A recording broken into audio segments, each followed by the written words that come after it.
Good evening, everyone, and welcome to another episode of the JAGS PGA Golf Stream. I'm Mike Thornton, and joined with me, as always, Tony Altieri. Tony, how you doing tonight? I'm good, man. I'm good. Another successful week in the betting market for us with outrights. But I'm excited to recap everything that happened with the Olympics and talk a little bit more about the FedEx St. Jude we have coming up this week. Yeah, super excited. I mean, that golf tournament turned out to be something special. The Olympics, with all the medals up for grabs, right down to the final back nine there.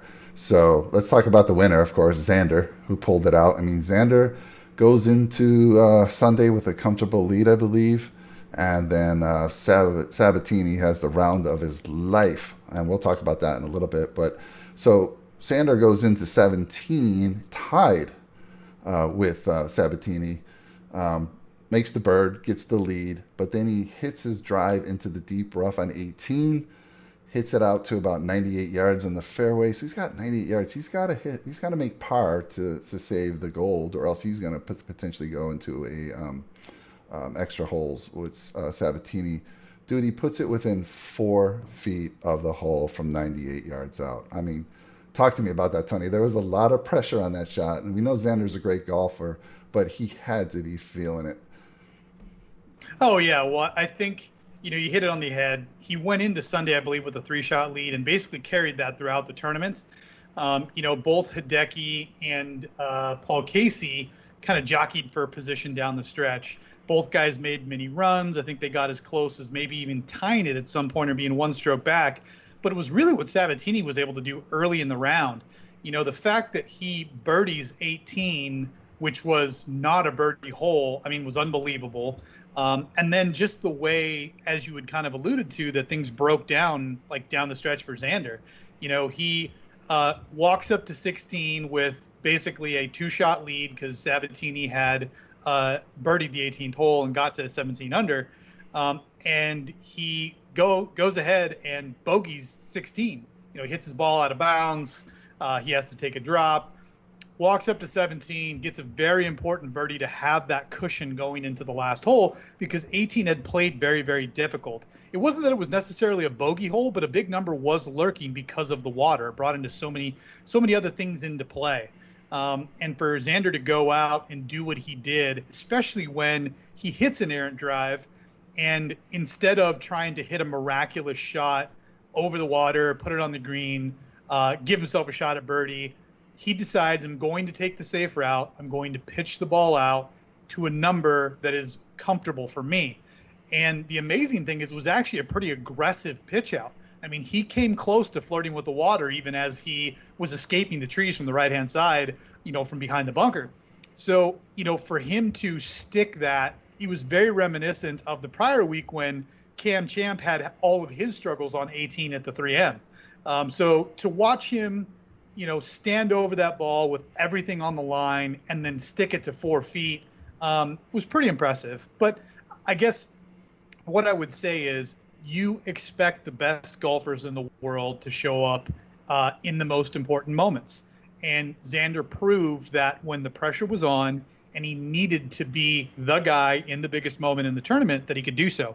And so, I mean, obviously, we'll get into the betting portion of it. But for me, I think what I took away, and it's something that you and I discussed prior to actually coming on air, was there were a number of narratives that were kind of baked into the Olympic Games. You had this whole aspect of COVID and what that was going to do with limiting, capacity on the course. There would be no fans. How would the players react? You had the South Korean narrative for Sung Jae-im and for Siwoo Kim, and it turns out both guys are going to have another chance in Paris. So you had, the aspect of what would happen with those guys. You had the aspect of Hideki, being a hometown guy, winning twice at the course previously, and then being there for basically a month because he had been diagnosed with COVID.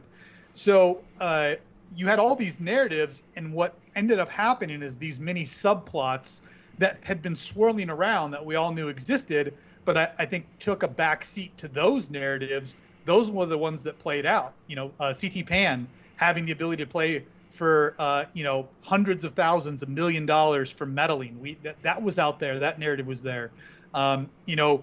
Sabs. I mean, the guy is from South Africa. He marries a Slovakian woman, and he decides to take on Slovakian citizenship and represent Slovakia in the Olympics. So everybody had known that was happening, and joked that he had kind of backdoored his way in the Olympics. But regardless of what the motivation was behind his decision, he showed up. He made the most of it. And then, of course, Xander. Xander's narrative of his dad competing to be a decathlete, an Olympic decathlete, having that derailed by injuries. And then the fact that Xander's grandparents are Japanese and they live in Japan. So there were these subplots that existed that went somewhat, I guess, unnoticed by many of us in the industry, the betting public, and even the larger viewing audience that we didn't pay attention to. And those were the narratives that really played out, on the main stage late into the evening and early into the morning into the Olympics. Yeah, I mean, it was the story for me, Tony. You touched on it briefly. Was Sabatini. The guy goes out on Sunday a little bit earlier than Xander does, and dude, he puts up 10 birdies, an eagle, and 2 bogeys, and then the rest were pars. But my God, what a round! And what was super cool about it, if you see the video on 18 when he birdies 18, his wife was on the bag for him, right? And she is like the biggest fan, jumping up and down. I thought that was just a touching moment right there. And I mean, he made history for Slovakia, and there haven't been a lot of Slovakian medals won at the Olympics, and there you go. He's one of them now. So super cool. I think you were big on Hideki. You talked about that. Hideki was there. Yep. He was around. He stayed around. He could have won it, but there was just a lot of good golf going on, high scoring, and for him to fall short by a couple strokes, not surprising. But he was definitely one of the favorites. And then CT Pan coming out of nowhere. I mean, dude, this goes into a 7-player extra hole for the bronze. 7 players, Tony. Yeah. When we're talking, what do we have? Rory, we had Morikawa, we had CT Pan. You can name the rest. I can't remember them off the top of my head, but 7 and very good golfers. How does CT Pan pull this out, Tony, with those golfers there? Yeah, I mean, that really was the story in terms of the quality of golf, was the battle for the bronze medal, right? Like, we watch things play out. Xander wins. It's a great story. Sabs walks away with silver. Oh, by the way, these 7 guys are tied for 3rd place, and now we need to go to a playoff. So it was really cool to watch how that played out. 7 guys, foursome went off first, then the threesome. All of the guys basically get through the first part of it, except for Paul Casey and Hideki, who bogeyed the first hole. And then we move on to the next one. The thing about it to me that was very, very telling was the way that it played out. You mentioned, how does CT Pan walk away winning that with the star power that was there? Rory, Morikawa, Mito, who by all accounts was everybody's dark horse favorite going into the Olympics, right? Both Rick and I were huge into Mito Pereira this week. Sebastian Munoz, who played phenomenally all week. And there were a couple other guys, Paul Casey, Hideki, like I said. CT Pan comes out the victor. How did he do it, right? Well, he did it by hitting fairways and hitting great approach shots. CT Pan's not known for being long off the tee. He's known for being accurate, known for being good with long irons, and every now and then he can get hot with the putter. And what it came down to is he just didn't make big mistakes. And when he had to hit putts and shots, he did. The 3rd playoff hole, which ultimately was the difference maker between he and Morikawa and the other guys that were left in the field. Mito, literally lips out a putt that should have dropped. Rory lips out a putt. Munoz hit a terrible approach shot into the green that ended up ultimately chipping off, but he almost chipped it in. But he and Morikawa both stick. Approaches. I think Morikawa's was like a foot away, and CT Pan's might have been 2 feet away, and so that gave them the opportunity. And then on 18, neither guy hits the best drive, but Morikawa puts it in the bunker in the absolute worst spot that he could put it in, where it was basically a fried egg pressed against the upper portion of the lip. So the way that things played out just worked out perfectly for CT Pan, where all he had to do was be in the fairway and hit a decent approach shot. Even on 18, the second time that they played it, which was the 4th playoff hole, he misses the green on his approach shot, but he chips up and, he sinks the putt, ultimately, is what had to happen. So by just doing what CT Pan does, he ended up winning the bronze medal, while other guys fell short. They grenaded, they didn't hit the putts they needed to make. And ultimately, he walks away with the bronze, but also with a nice payday from, Chinese Taipei, which is fantastic for him and his wife. Wife, coincidentally, also on the bag. Very cool. I mean, that to me, that's just a great stories there. Having the wife there with you, your Yeah. significant other, your best friend, and enjoying that with you. It was cool to see, and it just shows you. I mean, yes, okay, so the CT did get a bonus check, but playing for your country means something. It really does. And these guys all showed up for their countries. And you can argue Sabatini's not really playing for his where he was born and raised, but his wife is from that country, and it was super important for her. And he made her proud and the whole country proud. So super cool. Yeah, no. Of whether you thought Sabs' reasoning behind what he did, taking Slovakian, citizenship, was motivated so he could be in the Olympics, or he really wants to make a difference in Slovakia. I think when they interviewed him post round, I think that was very telling. He was somewhat emotional. He talked about the impact that this could have in that country in terms of developing golf, all that he and his wife had done prior to that, and that he hoped that this would spur youngsters to be involved, to spur the country to really turn to golf as a potential sport. So, regardless of why he started the journey that way, hopefully, things end well for him, and he and his wife can really be the face of golf for that country for years and years to come. Totally agree. So Tony, any disappointments on the tournament for you? Any players that you just kind of had high hopes on, ranked well in your model, and just didn't pan out? Yeah, for me, I would say probably first and foremost, and it's no big surprise, is Justin Thomas. Justin Thomas was a guy I think a lot of people had picked to win that tournament. And it's something we talked about in prior tournaments. There just seems to be something off with Justin Thomas. His best weapon is the driver, but he also is a phenomenal irons player, and he was just off all week. He did bounce back third round and had a good final round in the Olympics. I think to finish inside the top 15. But by and large, he was just kind of never really in it. So really, really disappointed with Justin Thomas. And then we mentioned it earlier, the two South Koreans. Both guys had an opportunity to play themselves out of military service, and neither guy was able to capitalize on the opportunity. If you look at how that leaderboard had kind of fallen during the course of the tournament, there were plenty of opportunities as guys were going low, guys were grenading, and neither guy really was any part of the storylines during the Olympics. So I would say those two would probably be my biggest disappointment.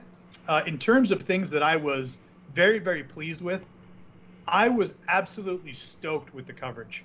The coverage to me was fantastic. We saw shots from every single golfer, and I think what we see typically, like during the regular year on these PGA Tour stops, or even in majors, is it's when you have big names on the course, all of a sudden the coverage is like 70% those big names, and you rarely see the other guys that you want to see.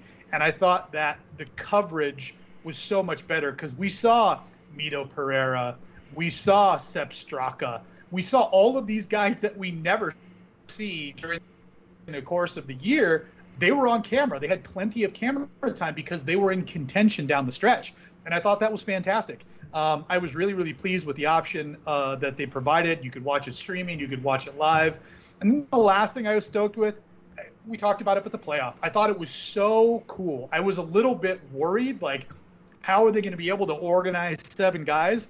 But it played out perfectly because I think some people look at the Olympic Games and say, hey, I'm one of them that said, we need to convert this from being a strokes play to a match play type event that just is better for the setup of guys competing for basically 3 spots. But I couldn't have asked for a better finish. Xander winning it on the last hole. Sabs, having going nuclear and having one of the best rounds in Olympic history to take silver for his country. And then, of course, the 7-man playoff for bronze with some of the biggest names in golf, along with the hottest name in golf. And it's won by the guy that had the worst odds at the beginning of that playoff, which was CT Pan. So, a lot to be excited about. We even joked about not even having a show last week, and I thought Olympic golf was fantastic. The exclamation point on this whole thing was the 7-man playoff, And like I said, I couldn't be happier with everything that was Olympic golf. And hopefully this propels more guys to take the invitation when they've earned their way into the Olympics. You know, a lot of guys opted out this year because of COVID, because of the protocols, because of the fact there were no fans. And I think by and large, those guys will look back at this opportunity and say, you know what, I screwed up. And I think we will see stronger and stronger Olympic fields because of what happened this year in Tokyo. So I'm excited for that. Yeah, totally agree. I mean, I'm with you on JT, mostly because he tanked a couple of my lineups. You and Rick were both high on him, talking about how he does well in no-cut Yep. tournaments. I was thinking, man, this is a great way for him to bounce back. He just didn't show up at all. I mean, Yeah. again, disappointment there. And I agree with you on the coverage. Coverage, fantastic. It drives me nuts watching golf here on a normal basis. And we got Phil Mickelson playing, and he's not even competing. You know, he's not even one of the leaders, yet they're showing him all the time, Yeah. right? They're showing those Yeah. big names. And I get it. Phil's a great guy, and we all love him. But my gosh, show me these other players who are in contention, or these guys that are starting to get into the game and move up the leaderboard. They tend to do that towards the end, but yeah, I totally agree. Coverage was fantastic. So all in all, Tony, fantastic. I wasn't, I don't know. The last Olympics, I think when Rose won it, I don't know. It wasn't as exciting for me, at least. This one was. This one was different. And I don't know what, maybe because of everything the way it played out, but this one was different. Yeah, no, I totally agree with you. You know, the Rose one is the first time golf had been in the Olympics in, I don't know, like 60, 70, 80 years, whatever it was. So, you know, to have that long of a hiatus, I think probably played into the fact everything was happening with Zika. You know, we had similar things where guys weren't going to Rio because they were afraid that they were going to contract Zika virus when they were there. So I think this being the second go round, and again, all the things we talked about, I think this will set up Olympic level golf for the next 20, 30 years. Especially because we'll be in Paris and then it's here in the U.S. So, you know, when the Olympics come back to the U.S., it'll be in Los Angeles. It's going to be at Riviera, Tiger Woods' home course. Again, that's in 8 years, so it's a long ways away. But at the same point in time, I think it's a wonderful opportunity. And I think you could see that field that we end up having here in Los Angeles being one of the best fields in the history of golf in that Olympic Games. So I'm excited about that opportunity. Awesome. We ready to get into this week? Yeah, absolutely. I mean, you know, we should probably recap what happened with the card, but yeah. but yeah, you know, Let's, we got another. Let's go into that. Yeah, my bad. I'm just so excited to get to the next one here, but let's talk about that a little bit. We go from one. Briefly, yeah. right? Let me bring it up here. Go ahead, sir. Yeah. So briefly, we didn't hit an outright this week. It's the first one we've missed in, I don't know, 3 or 4 or 5 weeks where we didn't call an outright. The reason why is kind of what I talked about is I don't like to go below 25 to 1 on the board because of value. And the big reason why, and I'll be doing a separate show about this, talking about like how to approach golf betting, the way that I approach it, why I've had success in hitting so many winners, and why I stay away from the top of the board. A big reason why is those opportunities to bet those guys can emerge in the live betting mid-round. Point in case, Xander Schauffele, who went off anywhere from 7 to 9 to 1 for this tournament, midway through round 2, right before the rain delay, he dropped to as big as 14 to 1. So me and a bunch of guys hit him at that number. We jumped in at the live odds because it was better than his opening odds, and he wasn't that far out of contention. We still had 2 rounds left. I mean, so much happened even on Sunday. And so the aspect of being able to catch those leaders at much better odds seem to present themselves fairly frequently. And so you don't have to allocate so much of your upfront card money to those guys because you can sit and wait, because it's just because a guy's 7 to 1, 5 to 1, 10 to 1, 15 to 1, that doesn't mean that his odds may change, because he may find himself in, like Xander did. I think he was like in 20th place at some point during the second round. So waiting for those opportunities to emerge can present themselves, and that's exactly what happened. We hit Xander to win. I'm very happy with the way the model performed, but like we talked about, there were really only a handful of guys that could have won this tournament. And sans, you know, Sabatini and Pan, you look at the guys that ended up inside the top 10 for the tournament, it was a who's of golf. So I think things played out the way that we thought. The fact that Xander was 11th in the model for the stats and he was 7th overall shows me that the model is working well.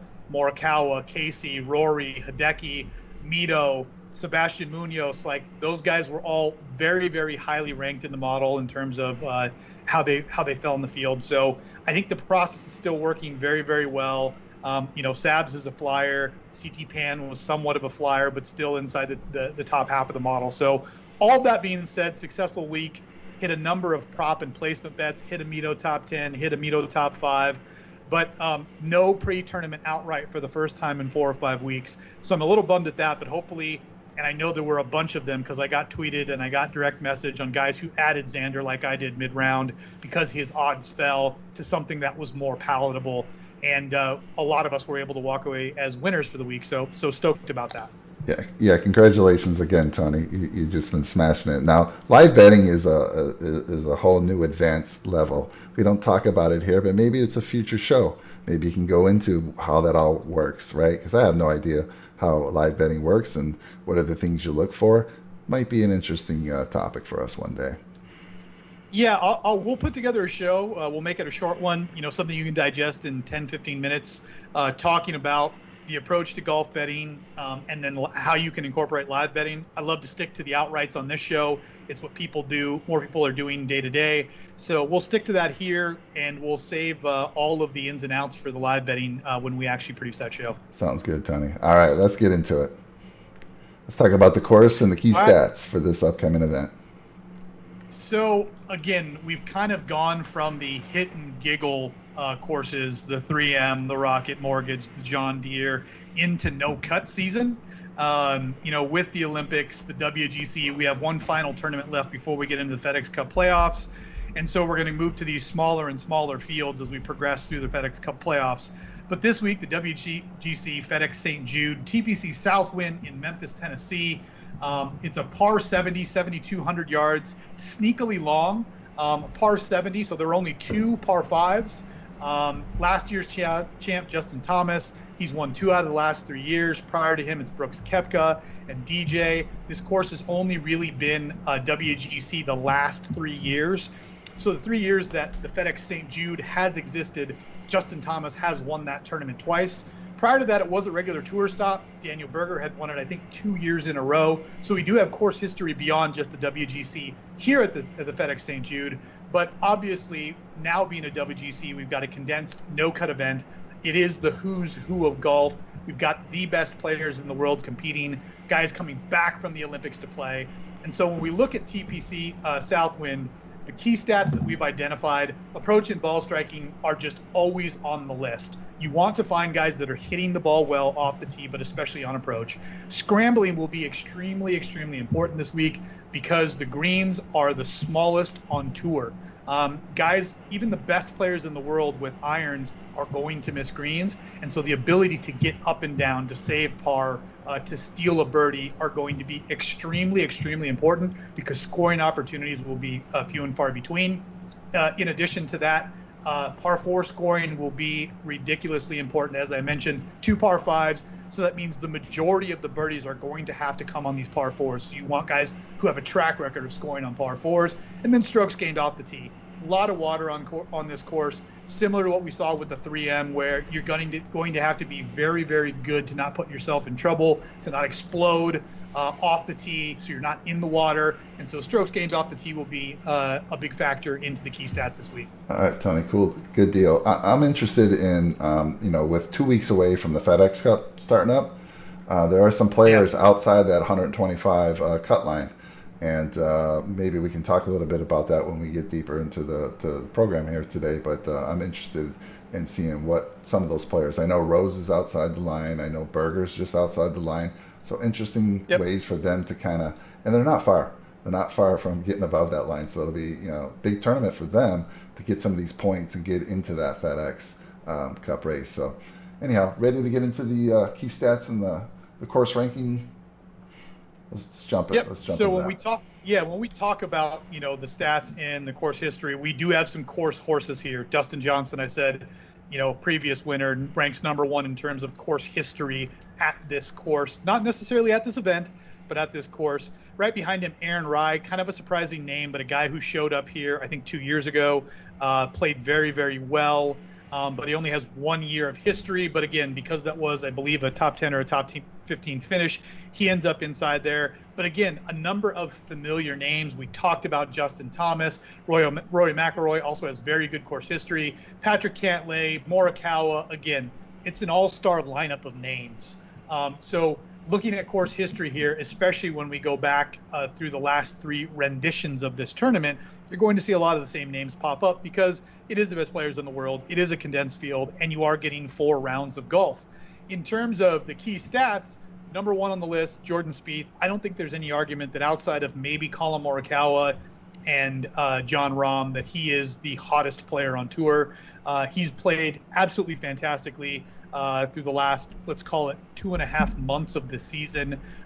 Everything seems to be clicking for Jordan Spieth. Not only is he doing all the crazy magic bean Jordan Spieth things, chipping and off the green, sinking 50-foot putts, unbelievable things, but the guy has become fantastic off the tee again. He's absolutely striping irons, and so everything is moving in his direction right now.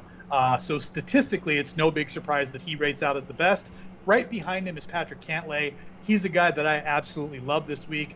I do think based off of his most recent history, the fact that he missed the cut when so many people were on him at the majors, I think a lot of people are going to be off of him. So I like Patrick Cantlay a lot this week, not only in the betting markets, but also in DraftKings. And then again, as you kind of go down the list, a lot of the same names appear on both sides, both the course history and stat piece, which will ultimately lead us to where they end up in the overall model. But I do think there are a couple flyers and guys that I would like to mention because I do think that their odds are slightly mispriced.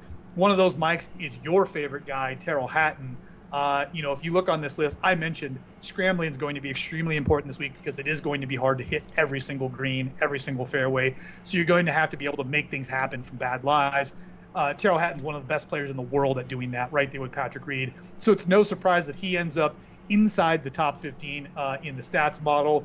He doesn't have the best course history here in terms of how he's done at TPC Southwind, but rates out really, really well. And again, a guy that comes in with not the best form. Basically been disappointing a lot of people, but with his odds this week, I think there's an opportunity for a number of people out there in the outright market and in DraftKings at $7,400 to be able to provide yourself with some leverage and do some different things with Tyrrell Hatton. So I like Hatton a lot this week. And the last guy that I do want to talk about. Tony, I'm sorry. Go ahead. We talk about Hatton. You know my thoughts on Hatton, right? I've been saying it. I've been calling it. You've been talking highly about him, I don't know, all month. I told you he had missed the cut a few tournaments ago. He missed the cut. He's a disappointment. And again, I can guarantee you he's not going to miss the cut this week. I would definitely this one you'll be right. I don't know, Tony. I mean, who knows with the withdrawals and COVID and all that? You never know. He won't miss a cut. That is not a missed cut. He won't miss a cut. Withdrawal is not a missed cut. He won't miss a cut, but whether he finishes all 4 rounds is up in the air. But again, I don't see him. Anyhow, that's just my opinion. He's let me down way too many times. I'm just negative Hatton right now. So sorry. Go ahead, Tony. No, I totally get it. And Hatton has not been playing well. If we look at let me pull up his course history here real quick, and then also his recent finishes. So if I look at Hatton and kind of what he's been doing, the model really likes him for a couple key reasons. Pull them up here. So number one, like I mentioned, he's phenomenal in scrambling. The other thing, very, very good in par 4 scoring. His ball striking numbers, even though, again, his finishes haven't been great, his ball striking numbers are very, very good, rates in the top 15. So, again, I think from the way that he's hitting the ball, he's doing well. He just hasn't been scoring, hasn't been sinking putts. His history here, like I mentioned, not the best.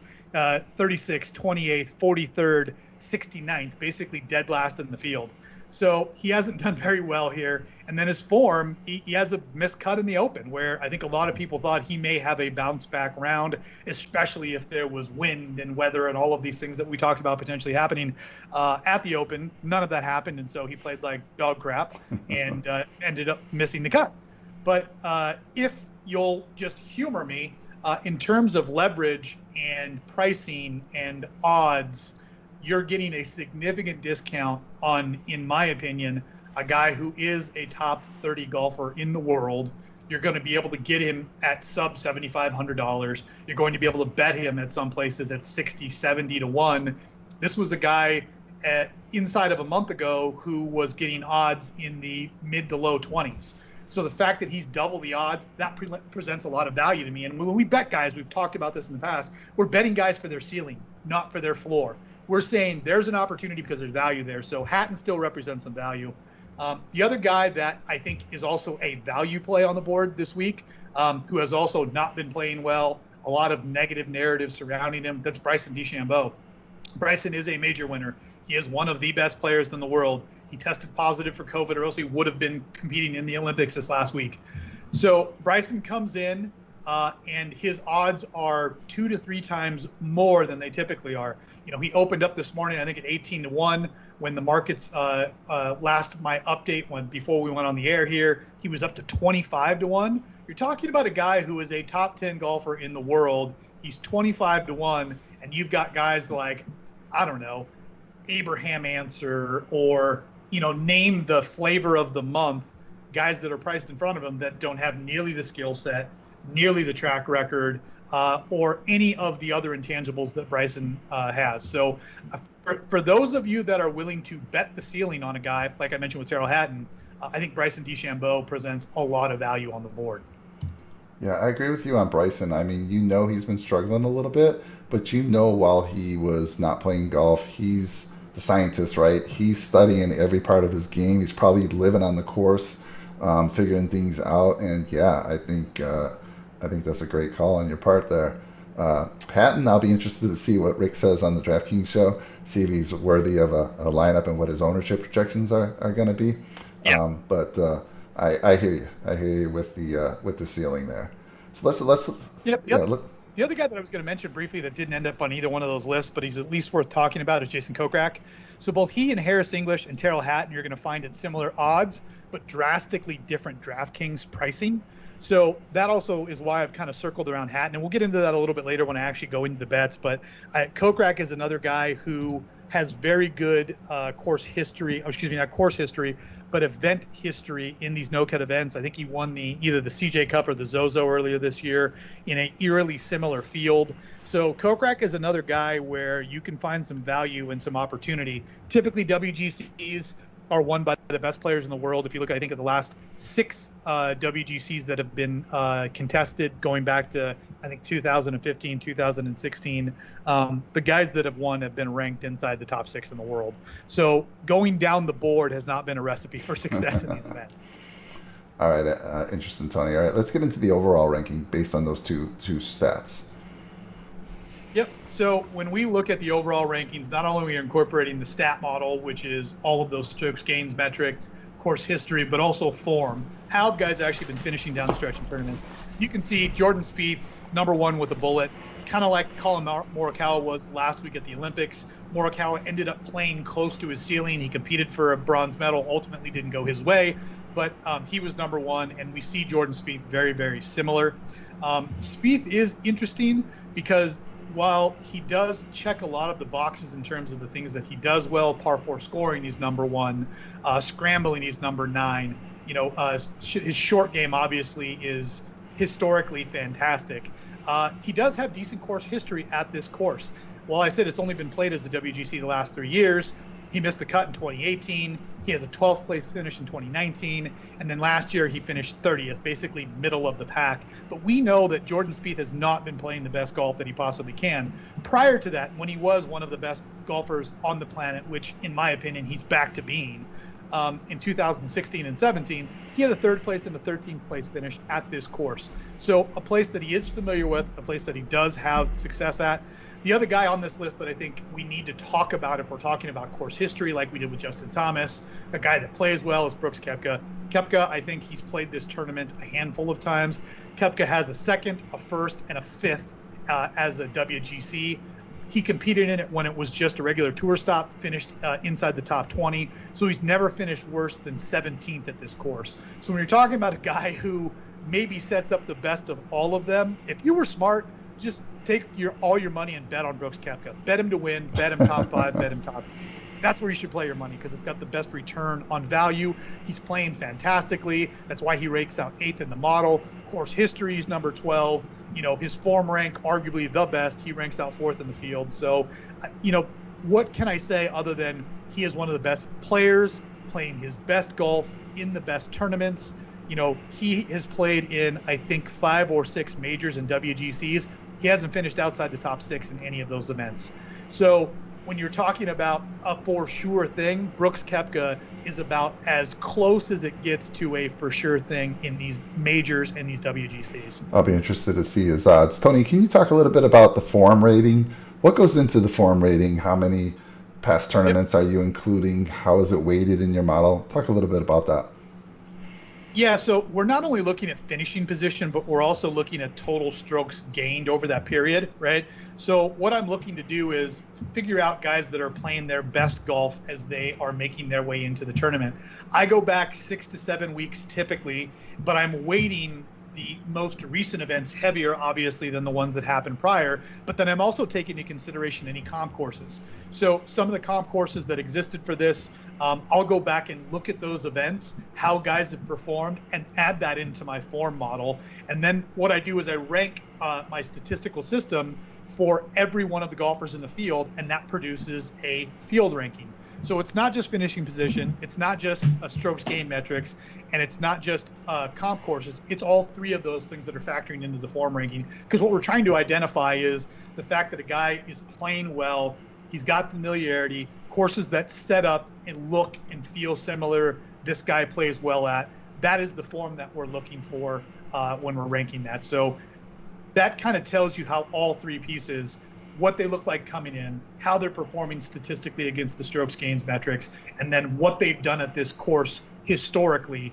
All of those are important aspects. And when I build my overall ranking model, how I weight each one of those 3 aspects, stats, history, and form, that changes from week to week. There are weeks where course history is a major component, and there's a week where it really doesn't make that much difference to me. As an example, when we do the Masters show, I want guys who play well at Augusta. So I will rank course history very heavily in my overall model.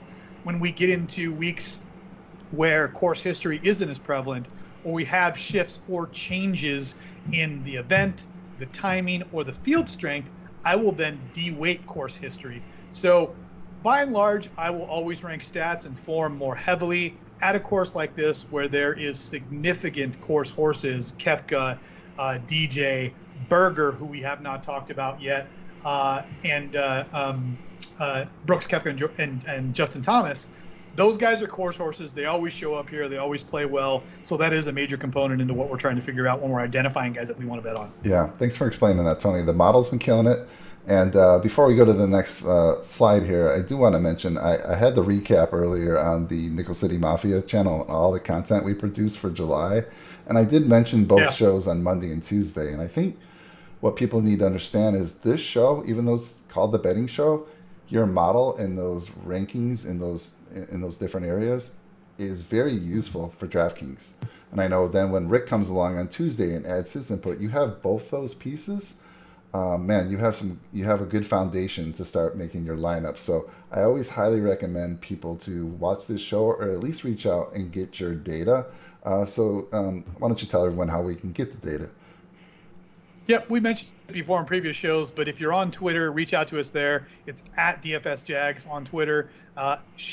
Drop a note in my DMs. Shoot me an email. It's dfsjags@gmail.com, or leave a comment on YouTube. You know, Mike is diligent in updating our information in terms of guys we're betting, guys we're adding, and interaction with those of you that are watching the show, whether it's live or after the fact.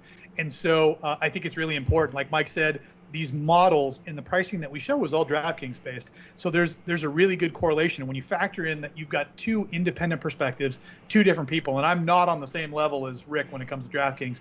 Rick, and we'll talk about this tomorrow night in the show, Rick will be attending one of these World Championship satellite events. We'll get more details on that. He and I are even talking about going physically out to the event this year, maybe even doing a show from the location.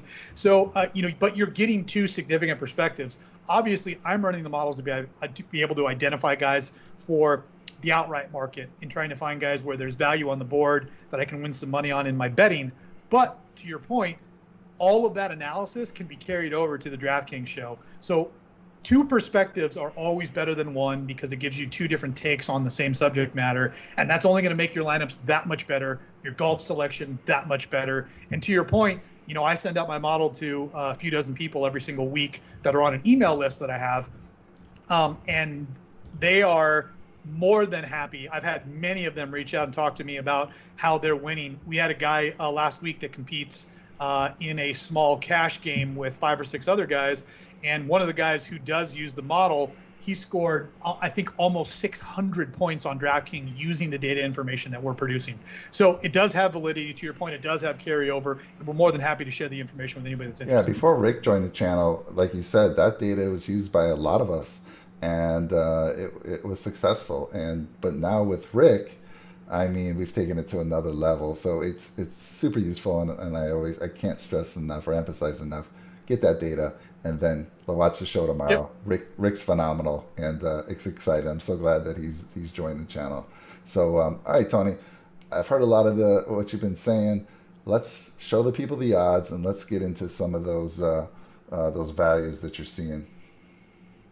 Yeah. So I always preface it with, this is the board that I bet, which may be slightly different from some of the guys, but as you can see, top of the board, no big surprise. Best golfer potentially on the planet.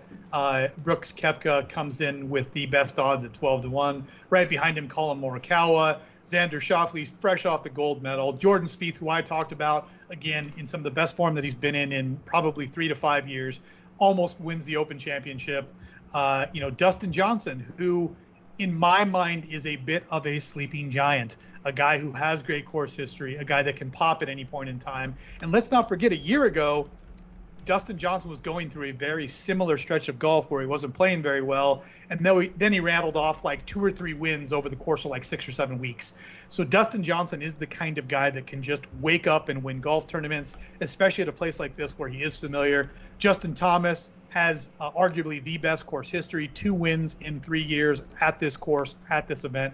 Rory McIlroy, who has started to turn a corner. I think we saw something ignite in him at the Olympics.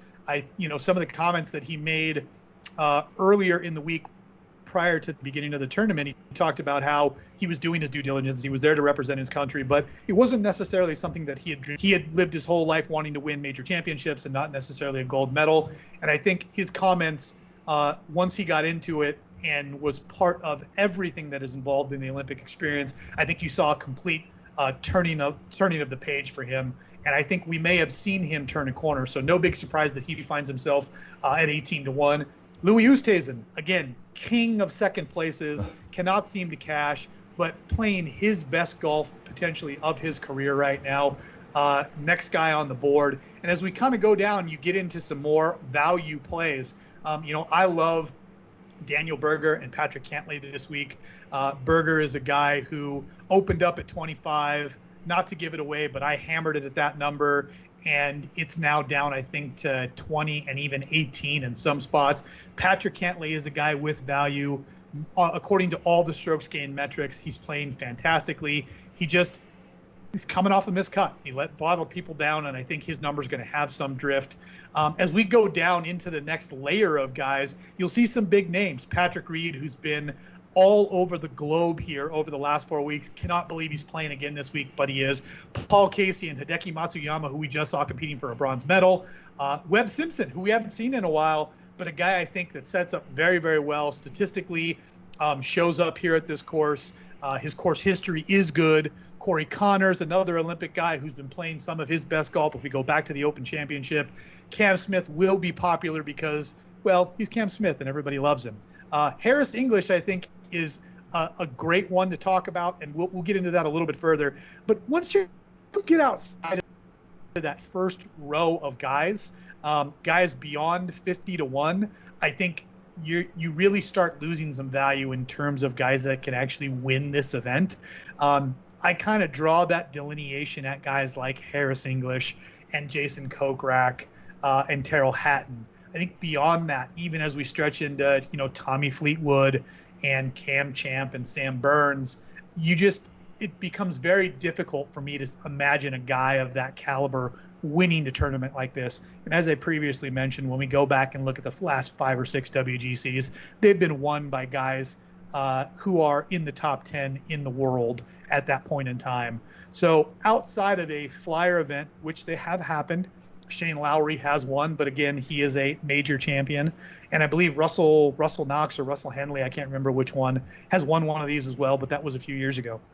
So I think by and large, when you look at betting this week, you can kind of ignore the guys beyond that 50, 60 to 1 mark. It's okay to take some shots. But again, I think if in terms of where you should be placing your money and where the bets should come, they really need to come at the top of the board this week because that's where the winner is probably going to come from. Well, what about your guy Rose at 100 to 1? Yeah, Rose. So I'll just take 2 seconds to talk about Rose. Rose is probably my most triggering golfer. It seems like whenever I'm on him, he decides he's going to grenade. And when I add him to the never bet list, he shows up. He has played well in big spots this year. He's had flashes. But for me, Justin Rose is just not going to make the short list of guys. As we kind of go down the board, like I said, there's not a lot of guys beyond 60 to 1 that I'm interested. There are a couple, however, that I have earmarked. One of those is Max Homa. Again, when we're betting a guy, I'm betting the ceiling. I'm not betting how they're playing right now. And Homa is a guy, won a Genesis. He's won the Wells Fargo. Both of those are big tournaments with big-time fields. He has the game to be able to compete. Length will be at somewhat of a premium this week on this course, so guys who can drive the ball a long ways, I think, are going to have an advantage. It doesn't always equate to victory, but they will have a significant advantage over other guys in the field like Kevin Kisner and Stuart Sink and those kinds of guys. But I do like Max Homa at longer odds. The other guy that I am also looking at, he's not at 100 to 1, but is Sergio Garcia. And the big reason why is if you go back and look historically at how guys have performed in terms of the strokes gained metrics that have won here at the course, I think Justin Thomas has actually won here while losing strokes putting versus the field. So if you're telling me this is one of those events where you can win the tournament by ball striking, Sergio Garcia is having his best stretch of ball striking that he's had maybe in the last 3 to 4 years. Ever since he won the Masters, he's been a bit of a mess. Yes, he does have a victory since then, but he's just been very, very sporadic in terms of his finishes. What has not been sporadic over this year has been his ball striking. We saw it at the 3M. He ended up finishing inside the top 5 for ball striking in the field, despite the fact that he finished outside, I believe, the top 20. So if you're telling me there's a course where a guy can win and putt like absolute dog crap, that tells me Sergio Garcia has a chance. All right, Tony. I didn't mean to get you going on Rose. I'm sorry. You said two seconds. No, it's all right. You know me. I can't stand him. And like I said, I always have heartburn because when I stay off of him, all of a sudden he just decides to show up. I think that's why you decided to get off of DraftKings, because every time you took him in your DraftKings lineup, he just killed you. So I think that's kind of was the turning point for you. He was a contributing factor. I mean, he literally. I would wake up, my lineup would be killing it, and Justin Rose would die. I would avoid him the next week, even though he was priced well, and he would show up, and I'd want to pull my hair out. So, yeah, Justin Rose is just one of those guys. Everybody's got him that I just cannot figure out week to week, so I just try to stay away from him as much as I possibly can. Well, looking at those odds, Tony, I'm excited to see what your bets are, because there's a lot of good golfers in that sweet spot that you like. So This is interesting. So let's get over to it. Let's show the people the bets here. So the card this week, we've actually got 2 different ones, and we have 2 tournaments going on this week. We put it up front. The Barracuda didn't do a deep dive into the stats, but also the WGC that is the main focus of the show we're looking at when we talk about who we're betting this week. I am again for the second week in a row breaking my rule, taking a guy under 25 to 1. That is Jordan Spieth. The reason why is I think Spieth provides the best value on the board in terms of the top-end golfers in this tournament. At 16 to 1, I do think he's going to play well. And I think even as the tournament progresses, I don't think you're going to see slippage in his numbers. He's just been playing phenomenally. I think he has a legitimate chance at winning. And I will be betting Jordan Spieth. Along with that, guys that I absolutely love at numbers that I like this week. Cantlay at 25. Berger at 28, Simpson at 33, Harris English at 55. I have seen numbers today on Harris English that have slipped to 35-1. One thing that I did want to mention about English specifically, when you talk about no-cut events, you talk about fields, Harris English won the Tournament of Champions. Again, it's not a ridiculously difficult course, but in terms of field strength, you're getting every one of the tournament winners throughout the PGA year. Again, you're getting guys like Dustin Johnson and Brooks Koepka and Colin Morikawa. You're getting that caliber of golfer in the field. Harris English won a no-cut event this year in that field. His number has fallen all the way down to 40, 35-1 in some spots. And then I mentioned Jason Kokrak and Terrell Hatton. For me, I can't bet all three of those guys because the numbers are so similar. So I took a hardline stance, taking Hatton at 55. Again, he's a guy earlier in the year, a month ago, we were seeing at 28, 25-1 to get a golfer of his caliber at that number. Yes, he has not been playing the best golf, but he is one of the best golfers on the planet and can show up and win. I like Terrell Hatton. My only bomb that I've taken this week in the WGC FedEx St. Jude is Max Homa, and that is because of the upside. He is a guy that shows up, that checks all the boxes, has not been in good form, but at 125-1, that's worth a roll of the dice. You chuck $5 on him, he wins, you walk away and look like a genius. If he ends up coming in dead last, who cares? He's 125-1. In the Barracuda, we didn't talk a lot about that. That tournament is also happening this week. It is the alternate event that's going on in, I believe, Lake Tahoe in Northern California. As probably most of you guys know, that part of the world has been on fire here for better part of the last 180 days. But as far as we know, the tournament is progressing. This event was won by Richie Warinsky last year. I believe actually Brendan Grace was winning the tournament going into the last day and then had to withdraw, similar to John Rahm at the Memorial because of COVID. Warinsky ends up winning the tournament. So in terms of the card this week, it is weird Stableford scoring, which rewards birdies and eagles. You're not going to take a big hit for bogeys this week. So who do I like this week? Aaron Wise, that's a FOMO bet for me. I just bet him perennially, much like Sam Ryder. Gary Woodland, in my mind, is the best name in the field. And at 33-1, Mito Pereira is 16 in this field. I can't bet that number, even though Mito is playing fantastic. I'm getting a bona fide major winner, a guy who's won a U.S. Open, a guy who's contended at this tournament previously at 33-1, coming in good form. I will take Gary Woodland. Scott Stallings, Pat Perez, both of those guys very much in good form. I mentioned Sam Ryder. He's a guy, again, playing very well down the stretch. And again, a couple other names, Kadira, Hahn, Rafa, all playing well. And when I look at those names, just the immense value. Rafa, we talked about it a few weeks ago at the 3M, 150 or 125 to run. I bet it there. I bet it again this week. It's just, that's a ridiculous number for a guy, to me, who still has significant upside. The last guy on this list is Matt Kuchar. Matt Kuchar has not played well, but Matt Kuchar is a guy who historically plays very well. A lot of the things that this course, Man From You, I believe it's a Nicklaus design, Kuchar does very, very well in. And at those odds, 70-1, again, I am more than happy to throw a sprinkle because he is a big name that seems mispriced at those numbers. So that's my Barracuda card. Going back to the WGC St. Jude, I wouldn't be surprised if I end up adding one more big name.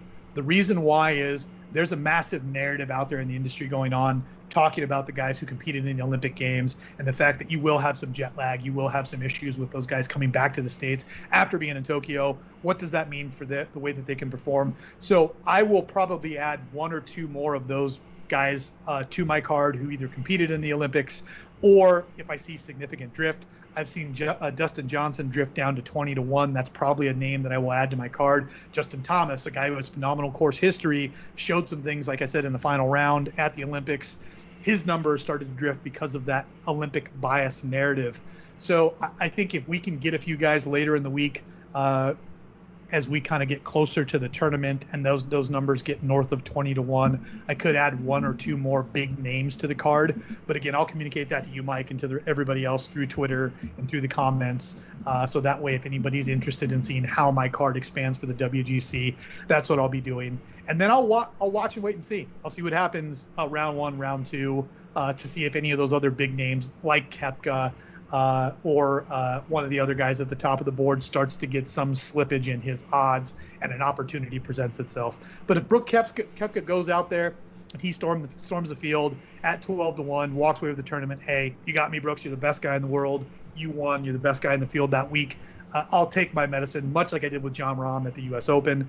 But, with guys like Bryson and DJ and potentially Justin Thomas all drifting north of 20-1, maybe even Rory McIlroy, those are numbers that I will look hard at and probably add one or two more names. So I like what I see in the numbers on the Barracuda, man. I mean, Woodland at 33-1 and Rafa 125. I mean, are you I know, kidding me? right? So, yeah, I like that, what you're doing there. So, all right, Tony. Well, great show. Thank you again. Such great information. And let's talk about who you think are your top three to win this thing. Yeah. So if I'm doing one and dones like we've done here, a guy that's not on my card, but I do think you'd be completely ignorant to completely fade, and that's Brooks Koepka. I think Brooks is probably number one with a bullet. I do believe Spieth is right there with him, probably 1.5, not necessarily 2. And then the third guy, also not on my card, but I think just rates out really, really well. And like I mentioned, could be a sleeping dragon this week. That's Dustin Johnson. I think JT, I mentioned it to you, Mike, in kind of our conversations back and forth during the Olympic Games. He just looks like a busted man to me. They're just things that he's not doing well. He looks like he's not enjoying golf. And Justin Thomas is just not a guy I can get down with this week. So if I'm taking some hardline stances on guys, it would be Koepka, Spieth, and Dustin Johnson. And then just to throw a name out there, because I do think he flashed that things are starting to come around, is Rory McIlroy. All right, Tony. Here's mine. I'm going to start with Phil. No, I'm just joking. Hey, interestingly enough, I'm just throwing it out there. Phil lost to JT here. I think a year ago or 2 years ago. He has great course history at this event. And again, Phil showed up and won the PGA Championship out of nowhere.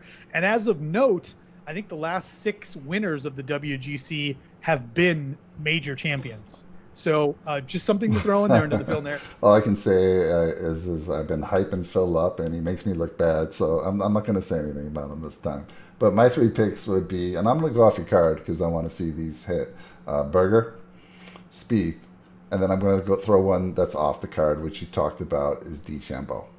And I'm surprised he's not on your card. I really am, Tony, because you were just talking about him, and he is a guy that could just figure it out, and he's got the skill set. So I'm surprised he's not on the card, but that's the guy. That's my third guy. Yeah, what kept me ultimately off of DeChambeau was his course history here. A lot's been made about his transition as a golfer, how he's changed his body and his game and all those kinds of things. He was the same guy he was last year, and he came in 30th here. Prior to that, he has a 48th, a 30th, and basically dead last, finished 60th. So for whatever reason, things haven't transitioned for him here at this course. He is number one in the field off the tee. He's top 10 for ball striking, and then scrambling, he's inside the top 20. So there are some positive things that he has. It's just, he's just, for whatever reason, not put it together here. But to your point, he is one of the best players on the planet. And if anybody can just show up, it's Bryson. Because if he does the bomb and gouge technique on this course and the driver's working, there really is no rev limiter to what he can do. So Bryson may, like I mentioned, make his way onto my card. It just depends. Right now, he's 25-1. It's staring me in the face. And that may be a number I add pre-tournament. So like I said, I'll end up adding probably 1 or 2 more of the big names, but I'm going to add them at numbers beyond 20-1. I won't be dipping my toe into the water any lower than where I've already ventured with Spieth. Right. I definitely won't be surprised, and I can almost bank on it that I'll see DeChambeau on that card, but we'll see. So Tony, closing thoughts for today. We talked about it ad nauseum. Really happy with the Olympics. Glad we did the shows. Excited to talk DraftKings with Rick tomorrow night. I would like to remind you, everybody that out there watches the show, like, subscribe, comment. Those things go a long way into helping us decide, how the content's doing, what we should be doing to engage more people, and the direction of the show. And then I think the last thing is, dude, we're getting down to the last few events here in the season. like I mentioned, we are getting into quote unquote no cut season. And, we will start to get into the FedEx Cup playoffs. You mentioned it. There are guys competing for spots to make it in. And it's much like the NFL playoffs, man. There's a lot of money to be made if guys can make it into these fields in the playoffs for the FedEx Cup. And so we'll see some guys that are on the bubble that will show up. Whether or not that adds more pressure and creates problems or it adds motivation, that's yet to be seen. But I do think it makes for exciting golf. And then basically we get a week off, and then we start over again with all these tournaments in the what I would call the winter season or the fall season of the PGA tournament. So, but the 2021 season's getting ready to come to a close. We've kind of exited the COVID season, and hopefully, Lord willing, it continues to go that way. I'm excited to talk DraftKings with Rick tomorrow about this event and expand into going potentially to the satellite event and being there and representing and doing a show on location. So a lot of great things happening for the network, for the channel. I know, Mike, you're producing a lot of great content. Rick and Chris's show on the fantasy football, the upcoming season, has been a huge, huge hit. So I think we're just going to continue to pump out content. And all of those things that I mentioned, the comments, the likes, the subscriptions, they go a long way for us in deciding what's going to end up on this channel. Yeah, thanks, Tony. Yeah, I totally agree. My kids always hit me up and like, Dad, how many subs you got? Your dad's got more subs than you. What's going on? You need to do this. You need to do that. I go, don't worry. We're bringing out a lot. We're putting out a lot of good content. Those subscriptions will come. So I'm super proud of the channel. The channel, I mentioned it in my recap. We started with 10 live streams in June. We expanded to 13 live streams in July. We brought on the golf show was already in play, but we brought on the DraftKings golf show, fantasy football that you just mentioned, and we're going to do more with Chris. Chris was amazing. I mentioned that in the recap as well. I mean, if you're going to do fantasy football prep anytime soon, which you probably are if you're playing fantasy football this year, you better watch that. You watch that it's a 2-hour stream. They went into detail on a lot of different things. You watch that stream and you do a little research in 2 hours, you're going to have a huge edge over your competitors in that league. Yeah, Chris works for NASA, so it's not like he's some dummy who sits in his basement and runs sims on, fantasy football. Highly intelligent. The points that he makes in the video are extremely, extremely relevant to what's happening. His process, the way that he looks. So, to your point, I think a lot of value. Continue to watch as we get closer and closer to the NFL season starting. The other thing to mention, which has nothing to do with any of the topics, Mike, we've reached a point where we will have a college or professional football game from now into the Super Bowl. Think about that. Until February, March, we're going to have a college football or a professional football game every single week. I'm excited about that. Yes, and that it's a good segue into the Nickel City Mafia on the weekend, right? We talk all things Buffalo. So our Bills going to be right there this year. Super excited. Sabres, not so much. But on the weekend, my dad and I, we're going to be talking more Sabres. We had great success with our 2 Sabre streams. And then, of course, Buffalo. We'll be talking about that leading up to the season. So lots of stuff. We're actually talking all the time about what new type of content to bring you guys. So, again, add some comments, what you would like to see. Like Tony said, he touched on it. We're even talking with Rick about his workflow. Let's have a stream about what his workflow is when he's coming up with his DraftKings picks and things like that. And we might have that. Chris has definitely been wanting to get another show. He was ready to go the next day with something else. He's got all these great ideas. So lots of good stuff coming to you guys. Just reach out to us. Let us know if there's something else we're missing that you want. And again, like Tony said, give us a comment. We love hearing comments. We love meeting new people. And nothing makes us happier to have you guys hit on one of the bets that Tony put out there. Hit even Rick, even though we do DraftKings, he puts his bets out there as well. So you got 2 great guys in the industry bringing you great data and sharing that information with you. So all good stuff. Tony, thanks again. I think that kind of wraps it up. Anything else that I missed? No, man, I appreciate everything you're doing. And like I said, like, sub, and comment. And we appreciate all the feedback. All right, everybody. You have a good one. Hopefully we'll see you tomorrow night. Take care.